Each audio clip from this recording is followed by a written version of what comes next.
Today, we are discussing why it makes sense that the hyperscalers are spending so much money on their AI competition. Welcome back to the AI Daily Brief. It's slightly quieter today, assuming you're not just in a world of finally using Midjourney's web features. And I just came across this great essay in VC Sarah Tavel's newsletter that deals with a question that we've been discussing all summer. That question is, of course, the AI bubble question, specifically when it comes to valuations and money. Right, as we've discussed lots of times, there is a big difference between discussing whether Wall Street is pricing AI correctly and whether that is a bubble, versus whether AI itself as a technology and as a disruptive technology is overhyped. You may remember the essay that I discussed from David Kahn at Sequoia called AI's $600 billion question, which, by the way, wasn't nearly as negative as people tried to make it out. And then, of course, there was Goldman Sachs' report, Gen AI, too much spend, too little benefit. I spent a lot of time dissecting those two pieces, and in particular took umbrage with the interview with Jim Covello, the head of global equity research at Goldman Sachs, who made the very bold claim that, quote, the tech world is too complacent in its assumption that AI costs will decline substantially over time, and that the starting point for costs is also so high that even if costs decline, they would have to do so dramatically to make automating tasks with AI affordable.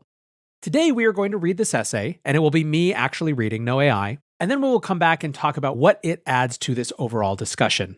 Sarah writes, I'm sure you read David Kahn's provocative piece, AI's $600 billion question, in which he argues that, given NVIDIA's projected Q4 2024 revenue run rate of $150 billion, the amount of AI revenue required to pay back the enormous investment being made to train and run large language models is now $600 billion, and we are at least $100 billion in the hole on that payback.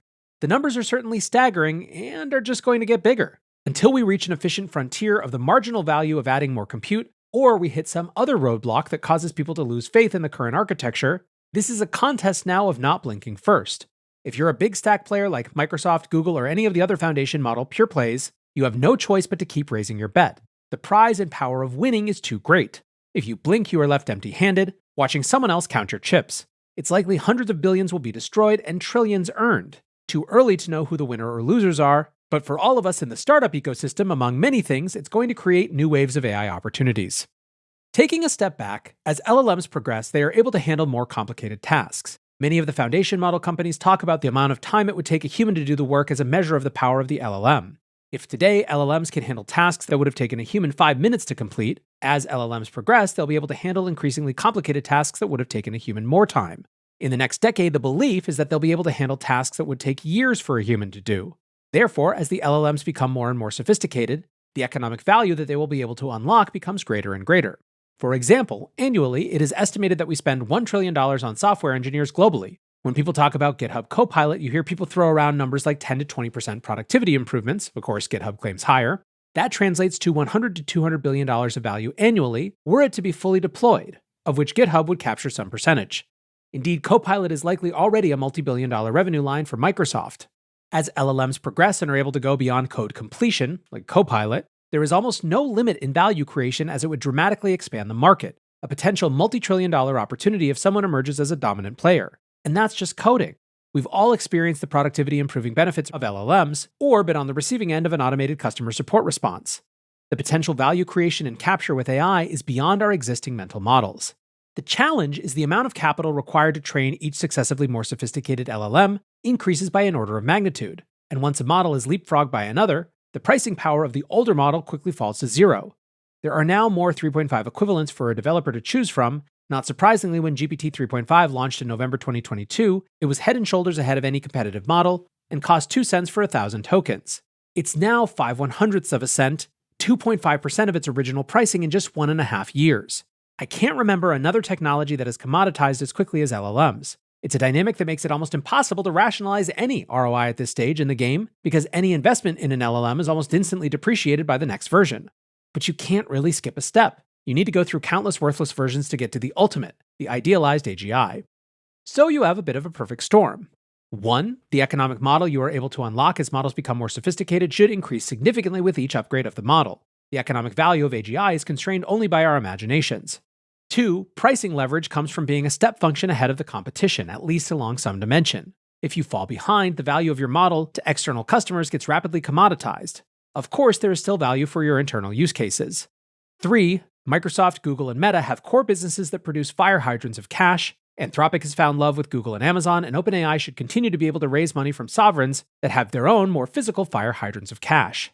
The net result is that in the short term, until an efficient frontier is reached on the marginal value of continuing to invest in infrastructure with the existing transformer architecture, or we run out of electricity, or a group pulls ahead with an untouchable lead thanks to some smart algorithmic work, investment in this space by these giants should continue to increase dramatically, and costs necessarily precede revenue. The prize is theoretically so large, and if a clear winner emerges, their market opportunity so uncapped, you have to keep increasing your bet. We are all massive beneficiaries of this battle playing out. The extreme pace of investment in infrastructure, training, etc., combined with the urgency that only comes from intense competition, is giving us all the gift of an insane pace of innovation, with models that are able to handle increasingly complicated tasks at bargain basement prices. Applications that might not be possible today, let alone economic, such as most voice and video applications, will be profitable before we know it. Giddy up!